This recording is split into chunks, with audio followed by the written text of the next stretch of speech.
All right, we've danced, we've had some solemn moments, we've been inspired, and it's time now for our keynote speaker. Honestly, I don't even know where to begin with this. I've been pondering it the whole weekend. In the past, this gentleman we've come to know him jokingly, well, half jokingly, as our very own Paul Newman, because if you look at him, there is a resemblance. There really is. However, I warn you, this evening, he's not channeling Paul Newman. In fact, it's about a 180 from Paul Newman. And gosh, all I can say is, only in America.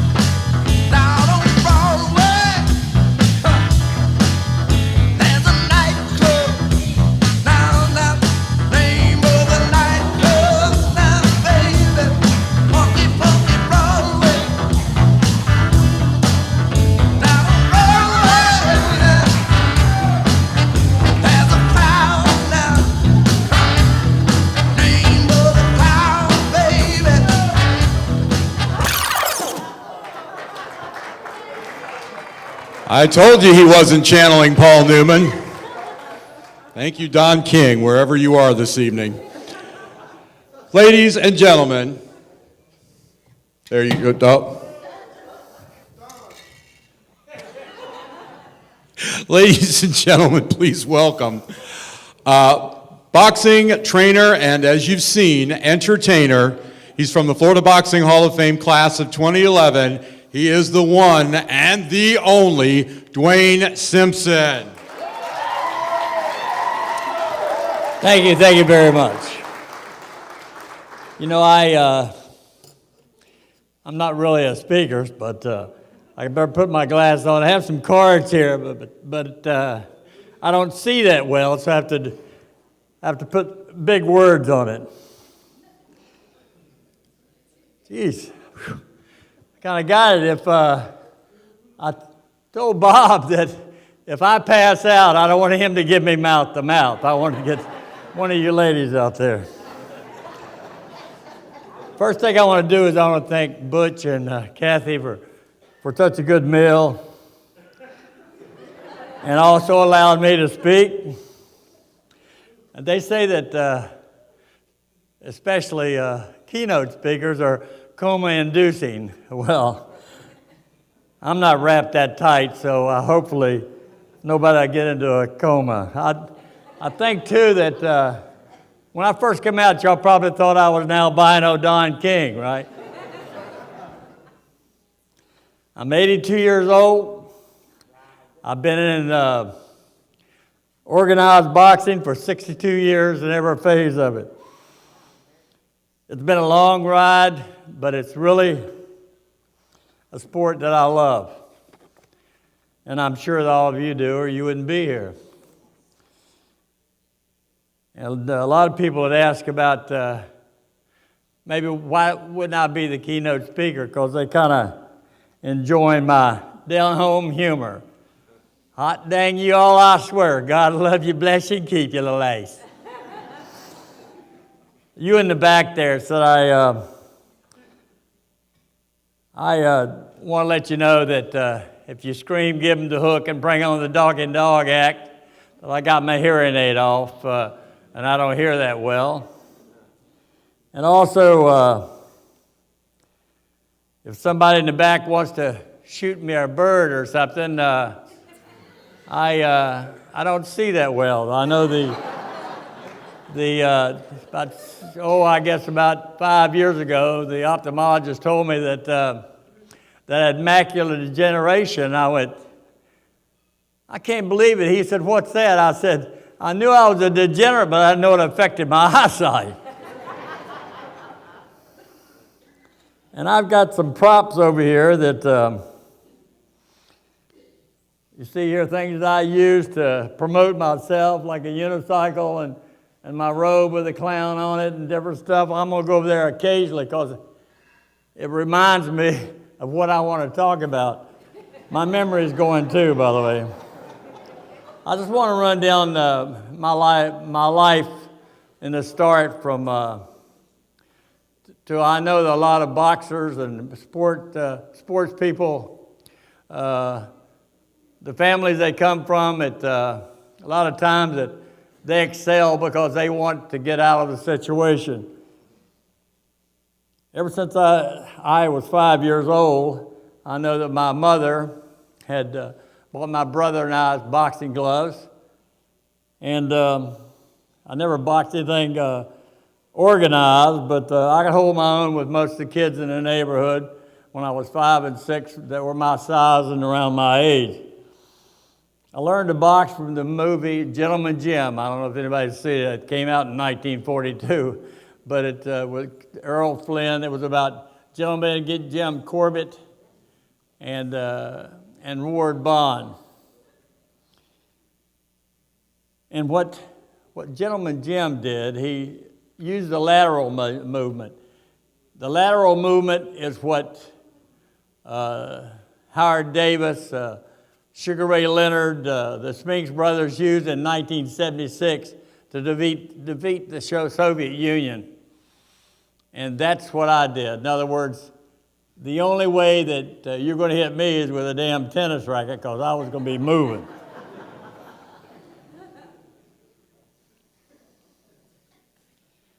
I was a child at risk. My mother divorced when I was 1 year old.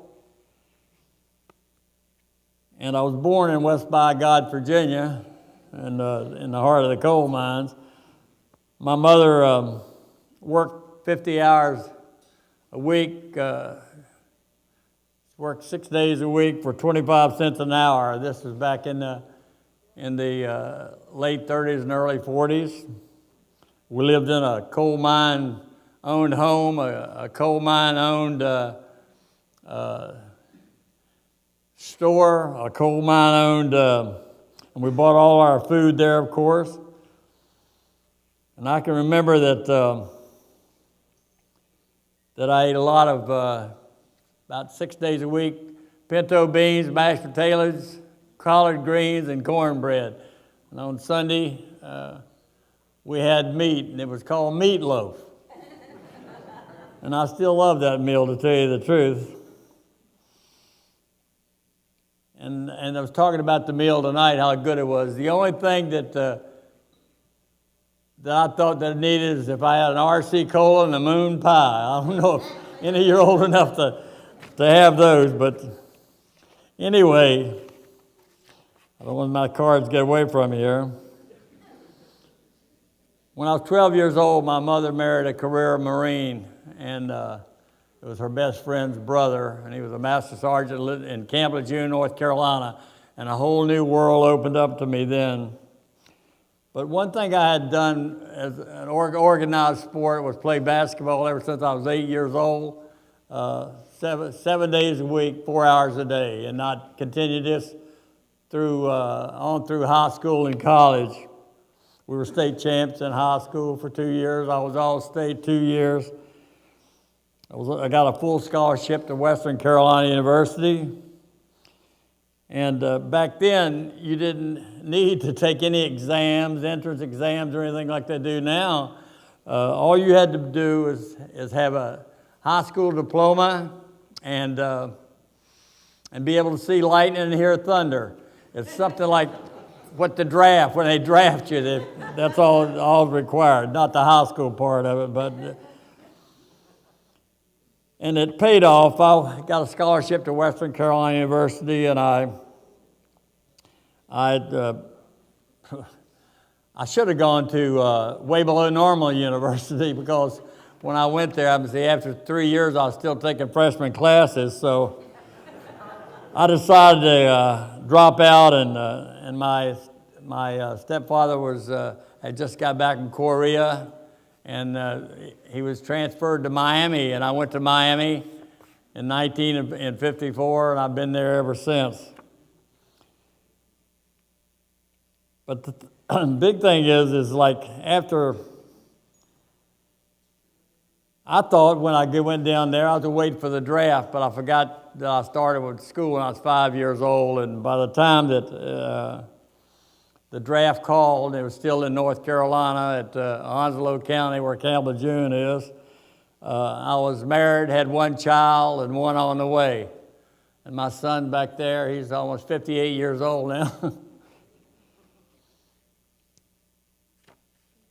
And I've worked for the city of Opelika for over a period of Parks and Recreation over a period of about 7 years. I was helping them put up the city of Opelika is the outskirts of Miami, and they have the Arabian Night theme. All the streets are named after the Arabian Nights, and I worked for them, and they were putting up a ring, and they were going to have the state AAU champions against the Puerto Rican champions. And I asked the leader at the time what was going on. He said, well, he was the president of the state AAU, and that he had the Golden Glove franchise, and that asked me did I want to box, and I said, well, I played basketball in college, and I said, I'm always in shape, and he said, well, I have a bout for you tonight, and he said that we'll have somebody with no bouts, and that and you should be able to do all right. You know, I mean, you're a college boy. I think he resented because I went to college. He didn't know that I was a 3-year freshman, so.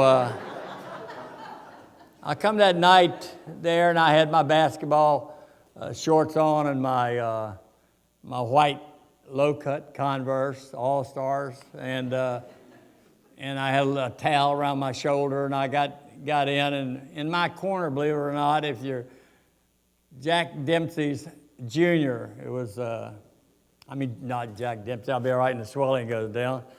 It was Doc Kearns' son, Jack Kearns Jr. And so, hello. Looks okay, it looks all right to me, leave it that way. And so I got in there, and a guy gets in the other side. That's the best shot they have of you. And got in the other side, and the guy had a silk robe on, silk shorts, and had boxing shoes, and started jumping around, throwing all these damn punches. Like, I was going, geez, I'm going like this. So I asked Jack, I said, what should I do? And he said, how many bouts have you had? And I said, none, organized. He said, don't you know who that is? I said, no. He said, that's the Florida welterweight AAU champion. And I said, it is. I said, they told me it's going to be somebody with no bouts. So he said, and I said, what should I do? He said, get the hell out of the ring and run. And I said, I promise. And I said, a lot of kids are here to see me box. So I got out there. I went 3 rounds. They never hit me a hard shot. So that's how I got started. And the next fight, I had, he puts me in there with the Florida AAU lightweight champ. I beat him. The next fight was the with the Golden Gloves welterweight champ. I beat him. Then he puts me in there with the Florida Golden Glove middleweight champ. And he didn't even have any neck. He was as tall as I was. Hell, I was 140 pounds and 5'11" then. I've shrunk an inch, I guess age, but he tried to kill me, but he couldn't catch me. And I'd be damned if I didn't beat him. So, and then the thing is, it's like, believe it or not, even though he had treated me in amateurs like a redheaded stepchild, he signed about 40 of us to pro contracts, 10 years, no-cut contracts. And also the promoter was Major Peebles, who was inducted to the Hall of Fame last year. I mean, he was a top-notch promoter. And I know he promoted the last fight that Tampa's Danny Nardico knocked out Jake LaMotta in the Coral Gables Coliseum. And, but he allowed us to travel around, and of course, Miami Beach is running a show about once a week, plus they, if you got $40 for that, for a 4-rounder, you got 75, it was on a TV card. And so, so that was great. But what Dick Lee, the manager, did, he got a truck and had all the equipment and had the ring and everything. He traveled all over the state, like Tampa, I think Tallahassee, Jacksonville, even all around, and he would charge $400 to put on the show, provide the referees, provide everything. And he paid us $20. And then for about the first 10 fights, he would cut us 50 cents for taping gauze, $1 for hand wraps, and he'd take 1/3 out of it and would leave us for $11.73. But I was only making $1 an hour, so I mean it was like for what, for 8 minutes, you know. That was pretty good. And I had probably with running around the state, I probably had about 20 or 30 bouts in that. But the Miami Beach was a good thing, and the Traveling Road Show was almost out. But we even took the ring out and set it up, and like the movie Dumb and Dumber. That was kind of what we were, but you know, it's like we went through it all right. But at the beach, it was in 1958. I fought a guy. They put me on a card with a guy named Kid Pie Jordan, who was supposed to be 135 pounds, and they told me that they called me 3 days ahead of time, my manager, and said, "You get $75 for this. Can you make 139?" And so I played basketball and run and everything, and I had a professional scale there at the park, and I was like 140 pounds the night before the fight. Back then, you weighed in 12 o'clock the day of the fight. Everybody, the main event, it wasn't the day before. And I weighed 140, and at night, you know, I didn't have any food from 12 to the next day at the weigh-in, and I had 1 glass of water at 12 o'clock. It's called dehydration. And the next morning, he picks me up at 10 o'clock. And where are we going? We'll go down to the Y, he said. Go down to the Y. He puts me on the scale, and he says, "You're 141 pounds. I said, "You got to be crazy." And so he puts me in the steam room and makes me work until I almost pass out 3 times. And then he comes out and he says, "You made it." I go over and weigh in.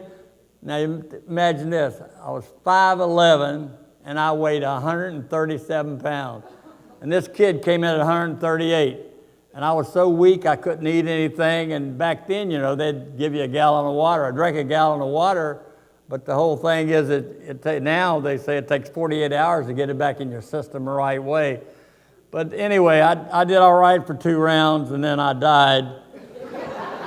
He hit me with the right hand, and I fell right on my face. And I got up, and I don't remember it. And it was in the convention center, and you had to walk about 100 yards to the restroom. He let me get down. I don't even remember it.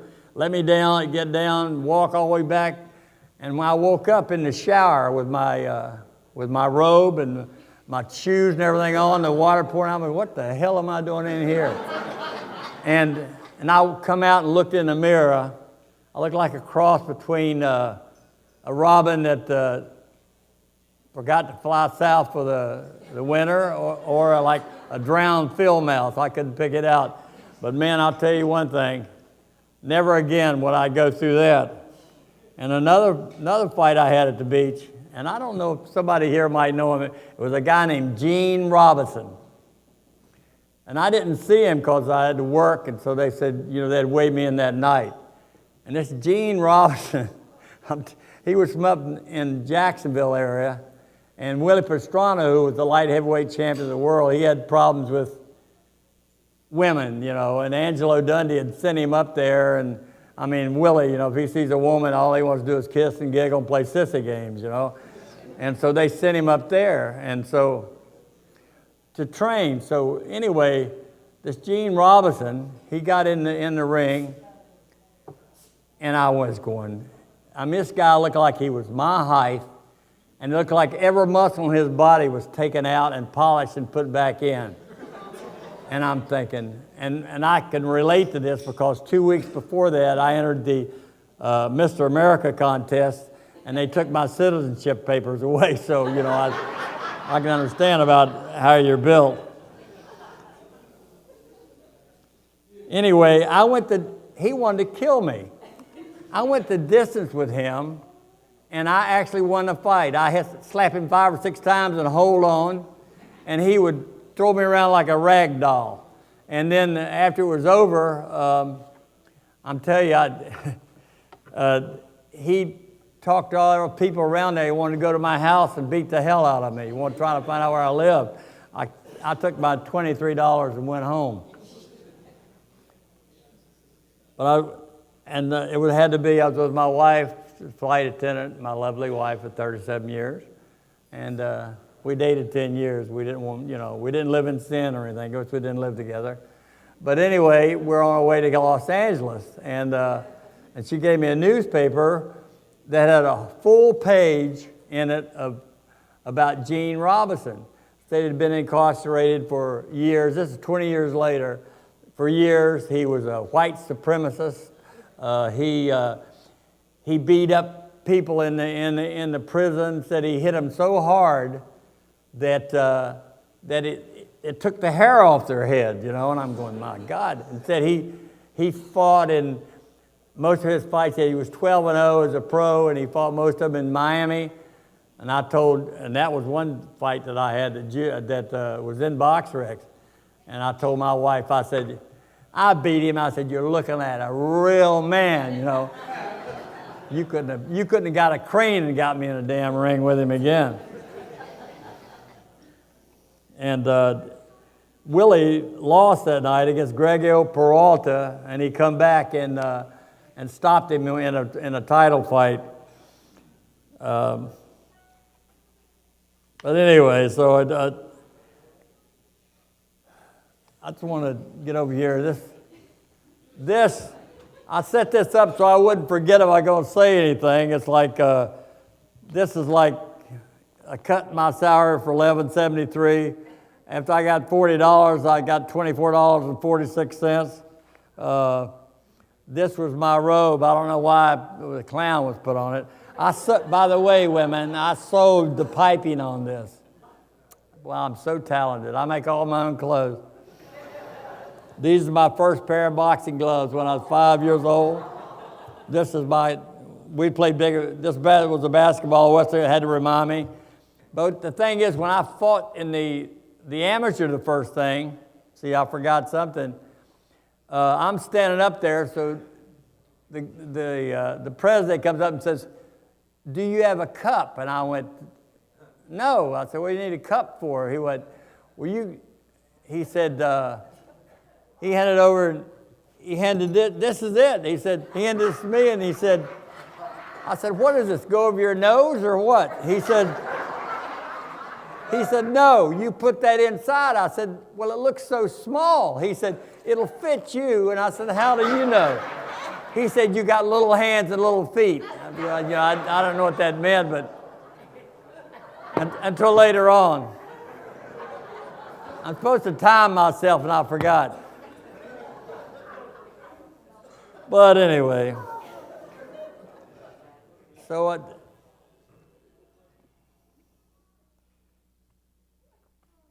and after I'd talked to somebody, and they said, you know what? Said, you don't look that good, you know. And I said, well, why? He said, you look like you went over Niagara Falls in a barrel. And I was going, well, hell, you fight that son of a gun. But anyway, I'm glad to be your speaker, and I know, and be the first boxer, by the way, that actually boxed. I climbed in the ring a lot of times. I think I had 142 pro fights, all of them ended in knockout except 2, and that was the 2 I won.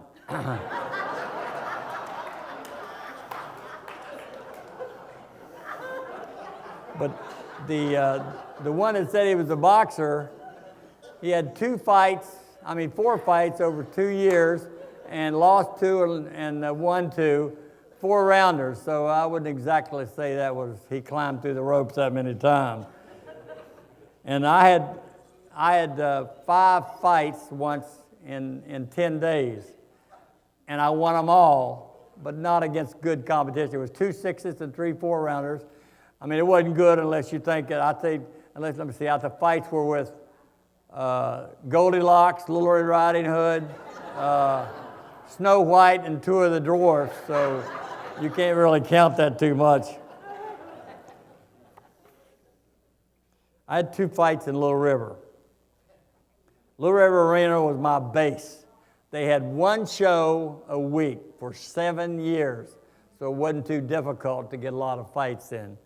And so, but I had to do something to kind of become popular with the guys, because, the guys and the girls, it was the idea that they like people that fight, but I didn't fight that much. I was a runner.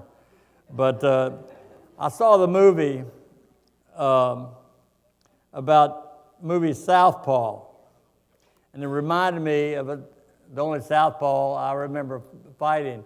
I was at Little River. I already had a couple of hot dogs, and I go watch the fights. I'd always take my bag in case they needed extra bout. And Dick Lee, the matchmaker and my manager, he comes to me and says, "I need a fight tonight, Dwaine." He says, "How about going out?" I said, "Who is it?" He said, "It's a guy." He said he only weighs 152, and I said, "Well, I weigh 142." And he said, he's a roofer, and he's supposed to be really tough in the street and mean as hell. And 60 people come in to watch him fight somebody else, and the other guy didn't show up. And said, "Will you fight him?" And he said he'd never had a boxing match. I said, "Yeah, I'll fight him, And I happened to go in the dress room and see the guy. He looked like he outweighed me about 15 pounds. He had no neck. He had enough room there. It had a tattoo said, "Cut it, dotted line." I'm going, it was tattooed a dot there, and I'm going, damn, So I went up and asked him, I said, "How much you weigh?" And he said, "You'll think I weigh 2 tons when I'm in your ass, boy." And I went, so I started laughing, and it made him mad. I wanted to make him mad, because they fight like a bull. And so then he was still standing there, and I said, "I noticed you have flaming red hair." He said, "Yeah, what's to you?" I said, "I was just wondering, are you left-handed?" He said, "Yes, I'm left-handed." He said, "Why?" I said, "If you got red hair and you're left-handed, you're a curse to society." And he went wild, took all his guys to hold him down. But he went in the ring. It's like he tried to bull rush me, and I'd move out of the way and hit him on the way by, He didn't, but ended up, I'd asked the referee to stop it the 3rd round. It was Eddie Eckert. It was in our Hall of Fame here, a couple of referees, a good friend of mine. He refereed about 90 bouts I had, I think.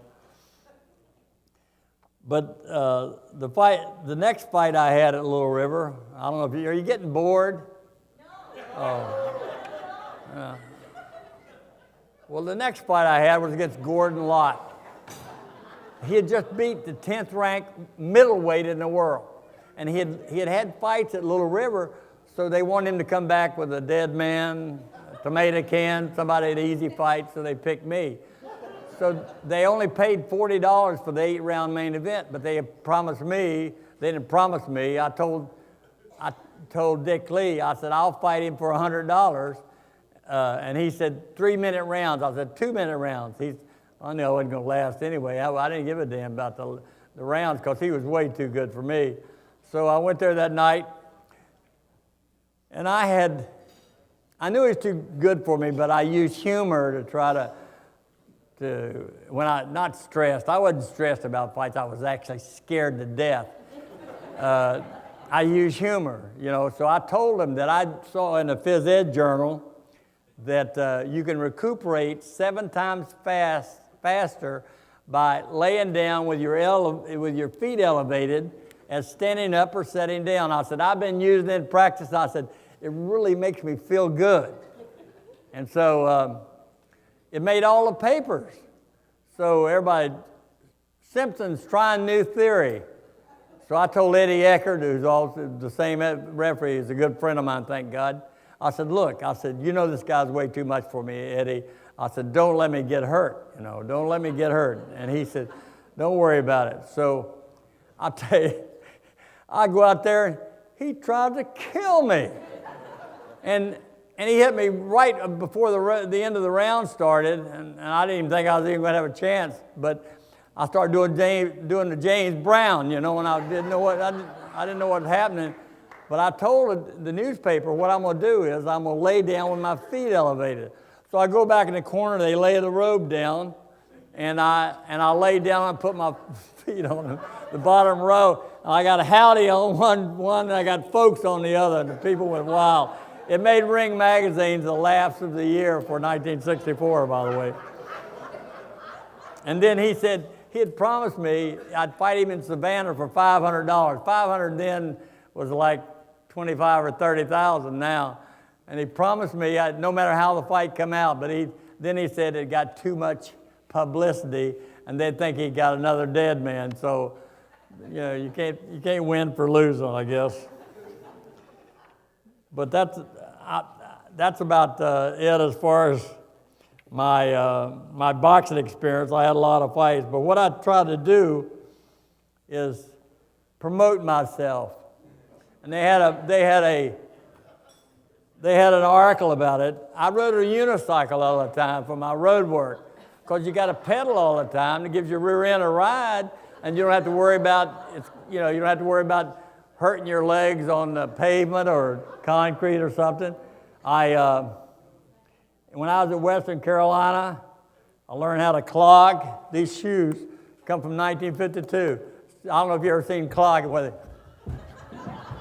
Well, I learned to do that. I taught the kids, you know, how to clog.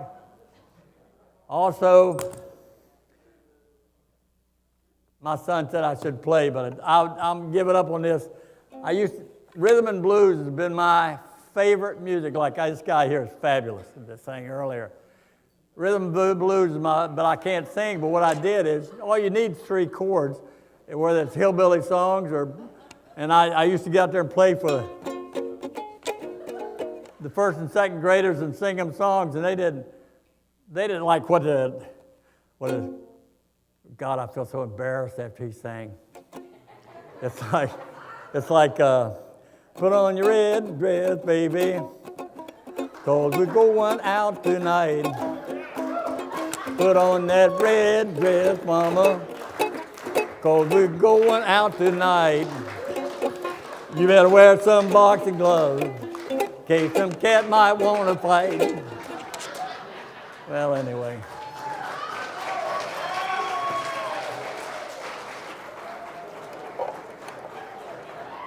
By the way, to remind me, this is about Gene Robinson, a full-page article that I saw on a plane. That's the one that was a white supremacist and took hair off people's head.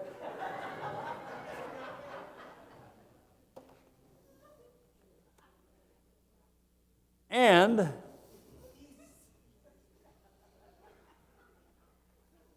to stay in shape, of course, that's what you had to be. Top shape, that's all I could do. And there's that pow, pow, hit a jab, you know. That's the only thing I did. And they run, they couldn't get me, you know, like, boy, thank God for I couldn't break an egg with an eggshell with my hardest punch. I mean, it's hell when you're in there, you boxers know.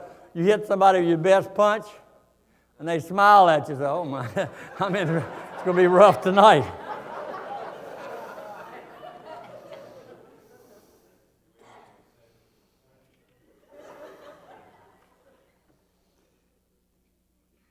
Well, anyway, tell you about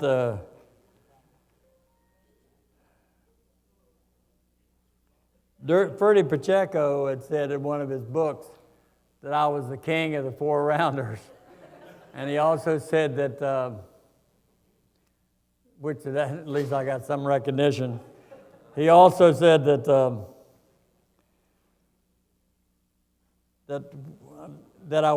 he'd worked the corners with me, a couple of my fighters later on when I was training fighters.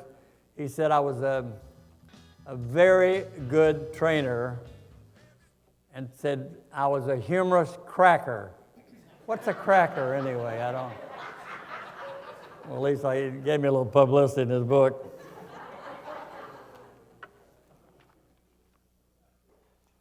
When I retired in 1970, I started training in fighters. I had 7 kids that made. Used to have Ring Magazine had a prospect of the month. This is the worldwide prospect of the month. I had 7, and the best out of that was Lou Issa, who was ranked the 10th heavyweight in the world. 10th up and coming heavyweight when Larry Holmes was, and he was pretty good. But his father was in the mafia, and he didn't need to fight, so he finally got out after his father got out of prison. But Marcel Clay, who was a spitting image of Muhammad Ali, and Ali really liked him in the gym and helped him out and everything. Well, he fought Tony Licata, who made the Florida Boxing Hall of Fame last year, and Licata's ranked 2nd or 3rd and had supposedly been assigned to fight Carlos Monzon. But Marcel fought him here for promoter Alessi, and it wasn't any doubt in our mind. He won 10 rounds. You know, we're out jumping around. I mean, if he lost, I'd tell you he lost. And they gave the fight to Licata. I was so depressed I didn't know what to do. And then I found out a couple of weeks later that the 3 judges were Helen Keller, Ray Charles, and Stevie Wonder. So maybe that explains it.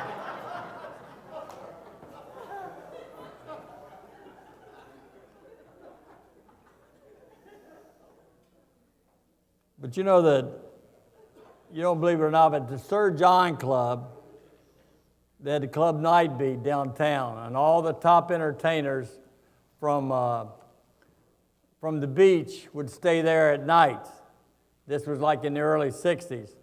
And I loved it there, and I fought there about 10 times, but they had, and after they got through work at the beach, they'd come back and they'd sit in with Hot Papa Turner and his 3 daughters at the club night beat. I mean, I saw Etta James, I saw Sam Cooke, Clarence Carter, Jackie Wilson, Wilson Pickett, which that song I come in as Wilson Pickett. I mean, I love that song. Give me mouth to mouth. Where's Bob? There. Oh. But rhythm and blues has been my favorite since 1948 when I was in the 9th grade. And they called it bebop then. So you got to look bop, you got to feel bop, you got to bebop. And it helped me a lot with my boxing too, I'm telling you. But the highlight of my 25 years in boxing is when I worked for 42 years in the supervisor administration category with Miami-Dade County Parks and Recreation. But my greatest thrill is the last 25 years, of course my job was my hobby, was the amateur program, and we developed 3 world champions out of that, pro champions, and we also, and there was also 4 that fought for world championships. And so I'm pretty proud of that, plus all the amateur titles. But I traveled all over the world with the Soviet Union. In fact, Leroy Murphy is here. Leroy Murphy in 1980 was our light heavyweight. We fought in Moscow. We fought in Tbilisi, Georgia. That wasn't Georgia in the United States. That's just Soviet Union. We fought in Vilnius in Lithuania, and Leroy held his own. No, but they always put their best boxers against our boxers there. I'll tell you, I was talking to Leroy. He don't remember me, but I was asking him why he aged so much. It's only been about 36 years, you know.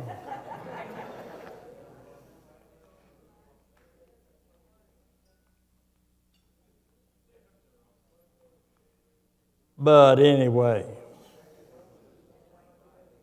I'd like to, you want me to get off here? Well, anyway, I'd like to call attention to a couple of guys sat at my table. One is back there that took me to the International Boxing Hall of Fame last year. He's a lifetime member, him and his wife, Susan. And that was one of the highlights of my life. Susan, she had gave me all of her tickets and everything. Oh, I want to tell you something, Larry. Everything was fine, but her shoes really hurt my feet a lot. All right, anyway, I'd like it, back there is, of course, I'm sorry I didn't mention Wyatt, but we got, but you know, let me say about Larry Smith beat Joe Frazier in the amateurs. Steve Canton told me, hell, I knew him for 3 or 4 years, and he never said anything. I said, he said, well, you know, he was so little, and Larry's 6'5", weighed 225 pounds. I said, if I beat Joe Frazier, even if I fought him, I'd wear a shirt all the time, say, you know, I fought Joe Frazier. But anyway, I want to get back. I know that, geez, I'm under a lot of pressure here. Can you read this for me? Come here, yeah. Well, anyway, I know that John Greenberg has done a book about me. It's got the cover back there and the memorabilia stuff. And John, it's called Mr. Calamity. It's supposed to come out in October, November. And John asked me, did I know what calamity is? And I said, well, I know when I was younger that in high school I got the crabs one time, but I've never had the clams, you know, but...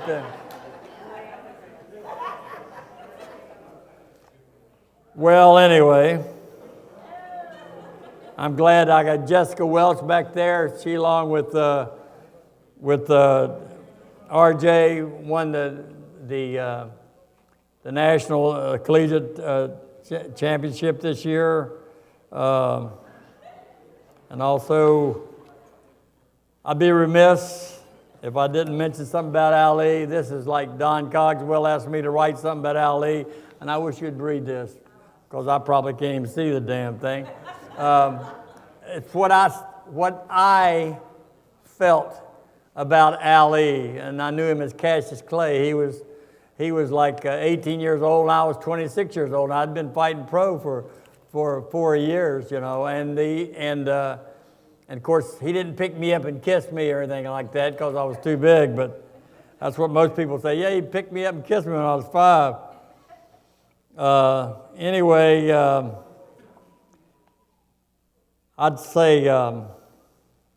like to say before I get off and he reads this, hopefully he'll read it, what I'd said about Cassius, because or Muhammad Ali, I loved him. At one point I didn't, but I loved him. And I want to tell you what I used to tell myself and all the fighters at box sports and everything is, before they went out there, keep your hands up, your chin down, and your ass off the floor.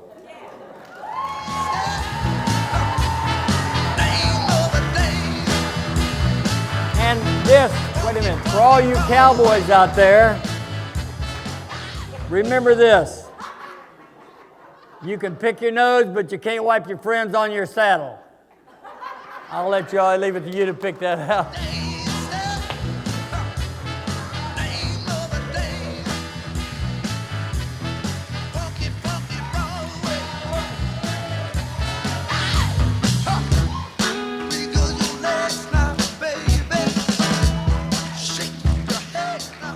You know, I said earlier there's only going to be one Ali. I'm pretty sure there's only going to be one Dwaine Simpson.